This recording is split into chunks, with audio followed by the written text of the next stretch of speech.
Guðrún Erla Guðjónsdóttir ríflega tvítugur bakari frá Vogum á Vatnsleysuströnd og þrátt fyrir að vera langt frá eldri en 2 vetur í bakarabransanum, þá mun hún bera hæstu tignina á meðal bakara út þetta ár. Hún á köku ársins 2023. Guðrún var ekki gömul þegar bakarinn byrjaði að blunda í henni, en eftir að hafa flakkað á milli Voga og Noregs þar sem hún hóf námið, þá hefur bakarofnin hennar varla kólnað. Það var ógeðslega gaman fyrir mig að prófa að búa í útlöndum. Já. Að prófa að búa í öðru landi og prófa annað, skilur, og það var alveg mjög gaman, skilur. Og þú talar norsku reiparennandi? Jeg taler norsku, alveg. Hvem vil høre? Nei, jeg kan ikke snakke norsk på kamera, det er litt vanskelig. Ok, og uppvöxturinn, hvernig var alast upp í Vogum?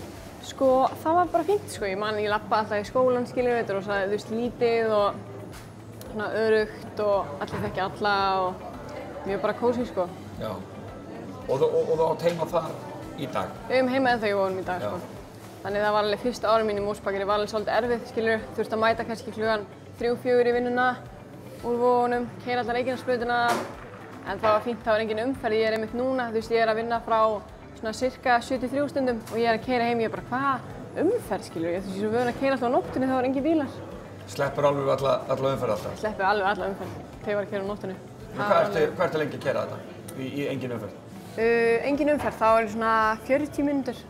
Já, þetta er ekki meira. Það er samt. Þetta er langt en samt ekki langt. Ok, og þú ert sem sagt bakari, búinn að læra bakara... Kláraði bakarinn í fyrra sumar, kláraði bakaranámið og lærði mitt hér og er ennþá að læra hér. Og hérna einhvern veginn svona, þegar ég var hálfnuð með bakarann, þá var ég svona, ákvaði ég bara svona fast að ég vildi bara halda fram hér og fara í konditorinn út í Danmörku og stytta þá konditornámið með því að klára bakarann fyrst. Ok, en segðu mér, ef við spólum tilbaka, hvenær byrjar bakarinn að blunda í þér? Hvenær vill litla Guðrún gerast bakari? Litla Guðrún var bara alltaf inn í eldhúsi að baka og fylgjast með mömmu og sat upp á eldhúsborðinu og fylgjast með hvað hún var að gera og þú veist, horfði á baksturs-þætti og lesa uppskriftabækur og alltaf að, þú veist, horfa á einhverjar myndir á Pinterest og eitthvað. Þannig ég einhvern veginn, jú, var alltaf... Engar dúkkur, bara bakstur? Það er bara eldhúsi, bara rúst eldhúsi, mamma alltaf bara að taka til eftir. Ég bara, já, það er sinni tíma vandamál. Það var bara alltaf inn í eldhúsi að baka og prófa eitthvað og...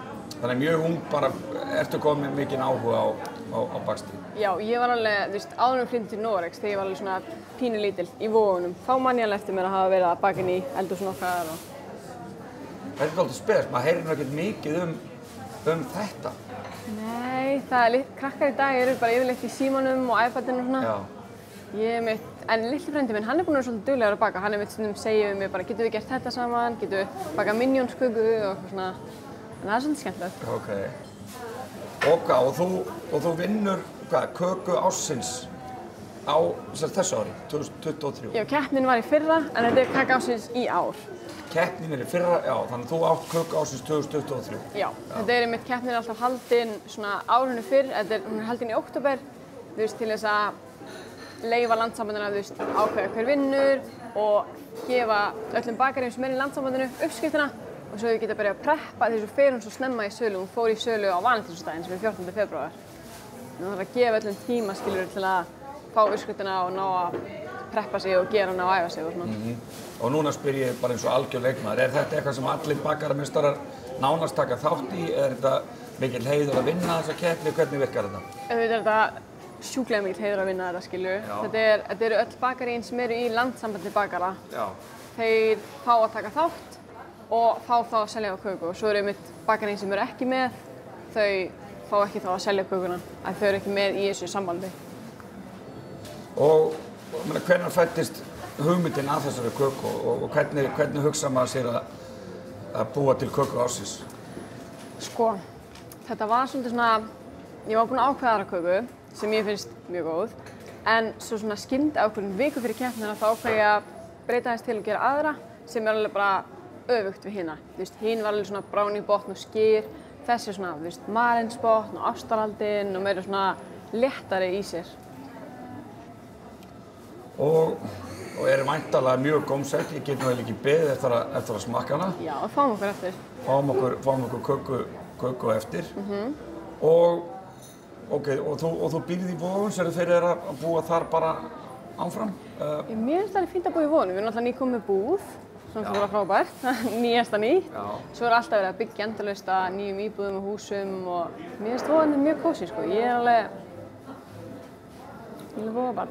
Guðrún hefur komið sér vel fyrir í Mosfellsbakaríi en er opin fyrir ýmsum framtíðarmöguleikum. Jú, ég byrjaði að vinna hérna 2018, byrjaði samningi minn 15. ágúst 2018. Mamma er Mosfellingur, þannig það er kannski svona, ég flytt heim 2018, sumarið, og er svona að sækja mig í bakaríum og leita og er einhvern veginn ekkert að fá eitthvað svona, þú veist, loka svör. Ég er bara að fá eitthvað svona, og mamma segir, viltu prófa að sækja mig í Mosbakarí? Og ég er eitthvað svona, jú, af því ég var bara að sækja mig fullt af bakaríum, skilurðu.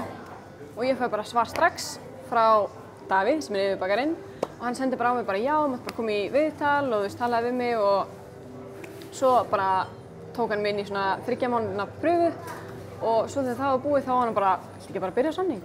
Þú ert með meistara í þínu Í konditornáminu þá er Hafliði meistari minn, af því hann náttúrulega lærir konditor og þá tekur hann að mig sem konditornema. En svo er ég með Davíð, yfirbakarinn, hann var bakarameistari minn þegar ég var að læra í bakaranum. Hvað er það við bara þetta Mosfellsbakarí? Er það að fara að bjóða upp einhverjar nýjungur á næstunni, nú styttist í páska? Við vinnum alltaf með súkkulaðiðkin frá Hafliða, þau eru alltaf klassík páskana sko. Þannig ég veit ekki hvort það hendi mig einhverja páskatertu. Ég veit að við ætlum að hendi einhverja sumartertu allavega, þegar sumarið kemur. Gerum svona skemmtilega köku fyrir það. Já, er það algengt? Þannig að kemur einhver kaka fyrir jólin venjulega, hvernig er þetta? Já, við gerðum hátíðarköku fyrra. Það var kaka fyrir jólin, það var kirsuber í henni og kirsuberalíkjör og kanil, svona rjómi og svo í fyrra þá gerðum við Rúnar sem er að vinna með mér. Hann gerði svona mandarínu köku með svona súkkulaðimús og mjög góð. Þannig að framtíðarplönin, hvar sérðu þið eftir 3 ár? Veit það ekki. Veit ekki hvort maður vilji opna bakarí í Vogunum eða hvort maður vilji svo náttúrulega alltaf svo spennandi í Danmörku. Ég er náttúrulega lærður í Danmörku og hann er mjög spennandi bakarí þar. Var gaman að vinna þar og prófa. Og þú hefur náttúrulega búið erlendis, þannig að... Ég hef gert það, þannig ég veit að þetta er ekkert mál. Þannig að þú ert bara til í allt. Bara til í allt, bara svona sé hvað gerist. Já, það er alltaf einn styrktaraðili sem styrkir keppnina. Og í ár var Nova Sirius og það var svona 2 típar af súkkulaði sem mátti velja á milli. Og ég valdi þetta karamellsúkkulaði því mér finnst það einstaklega gott.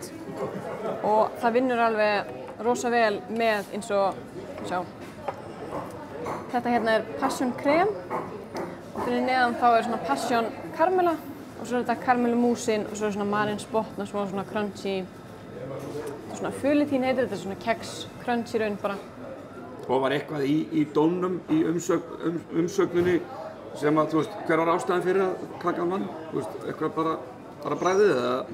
Já, sko, Sjöfn sem er braut, hún var með einn af dómurunum og hún hafði samband og sagði bara að þetta var bara einstaklega góð kaka, bara, þú veist, bara alveg meðan allar hína þá bara átti hún alveg sigurinn, því hún var bara svo, hún sagði að hún var einstaklega bragðgóð.